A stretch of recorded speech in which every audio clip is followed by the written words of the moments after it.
Canning is an excellent way to preserve food, allowing game meat to be stored safely for 1 year before eating.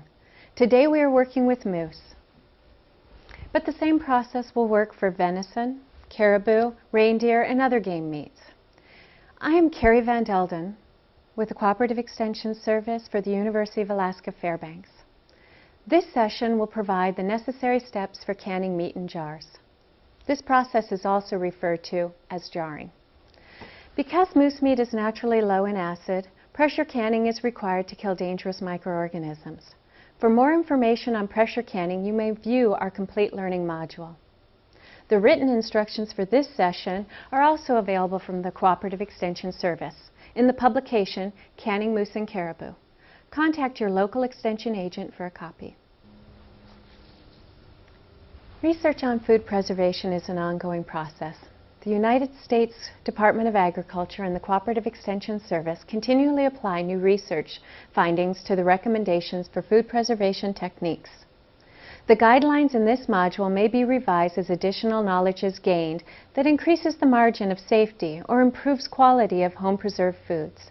Consult your local Cooperative Extension office annually for updated information.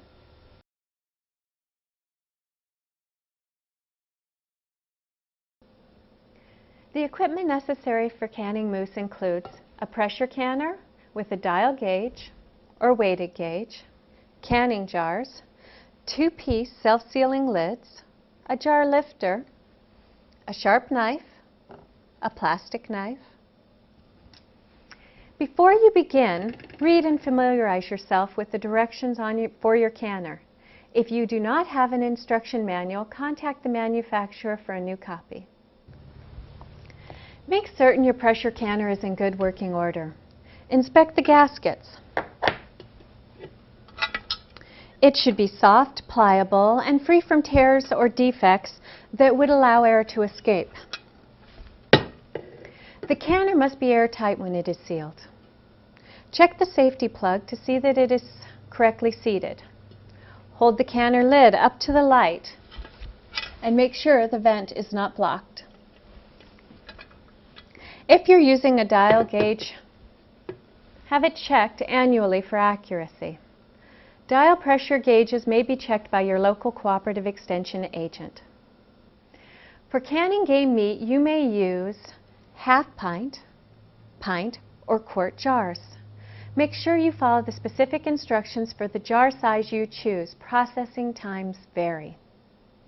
You will use a 2-piece lid to seal the jars. The flat lid has the sealing compound, and the ring holds the lid in place until the jar is sealed. Lids cannot be reused. Use new lids every time you can. Rings may be reused if they are not bent or rusty.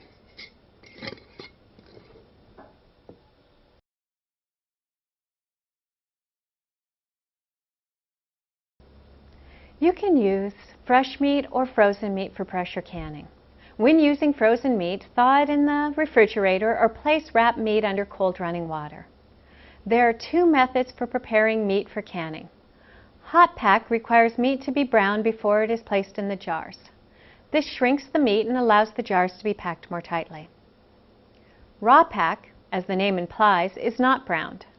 Raw meat is packed directly into the jars. Either method is acceptable. To prepare moose, cut the meat into 1-inch cubes. Trim away fat and gristle. For cold pack, keep the meat cold until you are ready to pack it into jars. For hot packed moose, brown the meat in a skillet with a small amount of oil.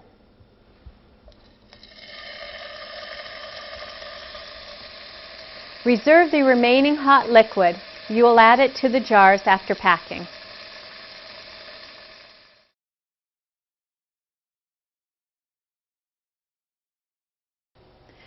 In preparation for canning, wash jars in hot soapy water. Run your finger around the rim of the jar to check for nicks or scars that might prevent sealing. Prepare the lids and rings according to manufacturer's directions.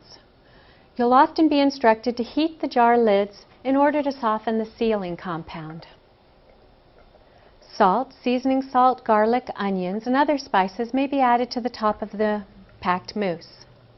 If you decide to use seasoning, we suggest a half teaspoon of salt for each pint jar and 1 teaspoon of salt per quart jar. Seasoning is optional and not part of the preservation process.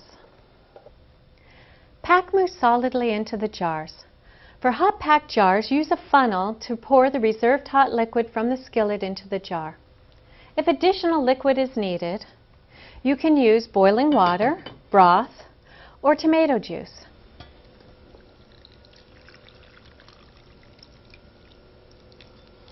Leave 1 inch of head space.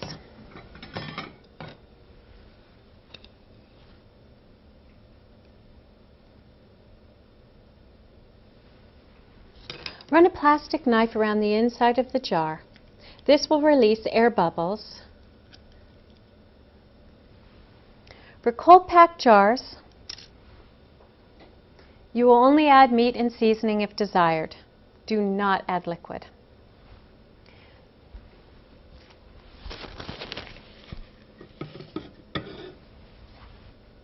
Clean around the rim of the jar with a damp cloth.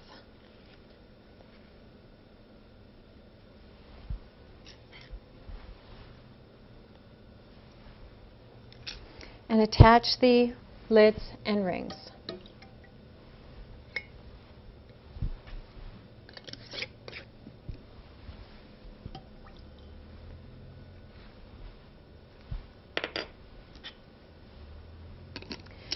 They should fit finger tight. Remember, the purpose of the rings is to hold the lid against the jar until it seals. Over-tightening may cause the lid to buckle. Tighten rings slightly beyond the point of resistance, but no further.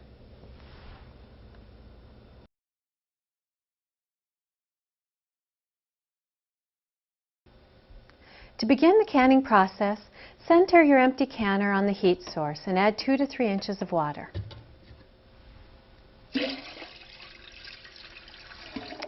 The temperature of the water should be similar to the product in the jars. For cold pack, use cold water. For hot pack, use hot water. Put a rack in the bottom of the canner. The rack helps to prevent direct contact between the jars and the heat source, which may cause the jars to break or crack.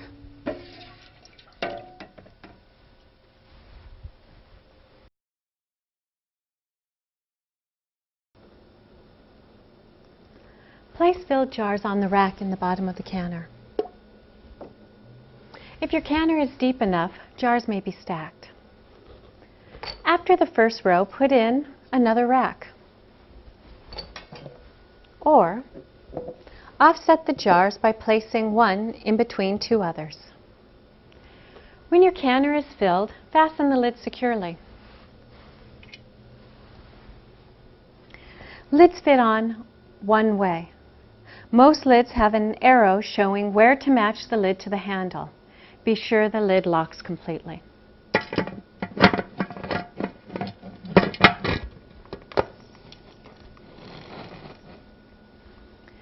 Leave the weight off the vent port or open the petcock. As air inside the canner heats, it expands. This pushes the excess air out of the canner through the vent port. Heat at the highest possible setting until a steady stream flows from the petcock or vent port.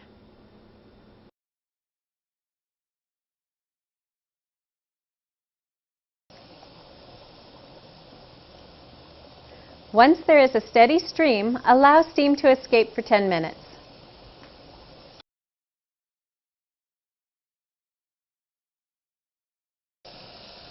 Close the vent by shutting the petcock or placing the weight on the vent. The canner will pressurize during the next 3 to 5 minutes. Wait for the pressure to reach 11 pounds for a dial gauge or 10 pounds for a weighted gauge canner. Once recommended pressure is reached, begin timing. Process half pints and pint jars for 75 minutes. Larger quart jars require 90 minutes for heat to penetrate evenly. Set your timer and note the starting and ending times, just in case. Frequently monitor your canner. If pressure drops below the recommendations, the canner must be brought back to the recommended level and timing started over. For altitudes greater than 1,000 feet above sea level, ask your extension agent for recommended times and pressures.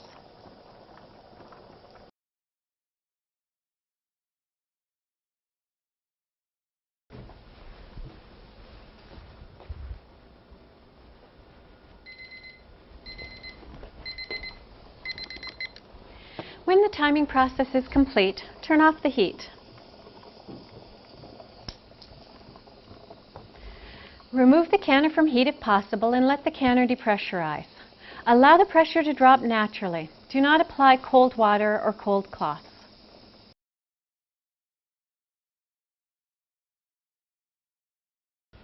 After 30 to 45 minutes, check to see if the pressure has dropped by tipping the weight or by checking the dial gauge. Open the vent when the pressure reaches 0 and no steam escapes when the weight is tipped. Wait 10 minutes before removing the lid.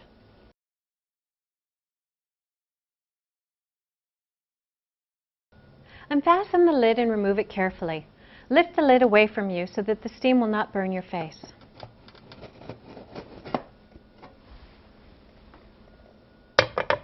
Remove the jars with a lifter and place them on a towel or cooling rack.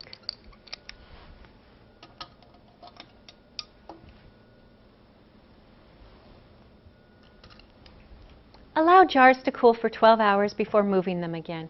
Never rush the cooling process, or jars may break. Jars should be cooled in an area away from drafts. Air blowing on hot jars may also cause breakage. Jars will seal as they cool.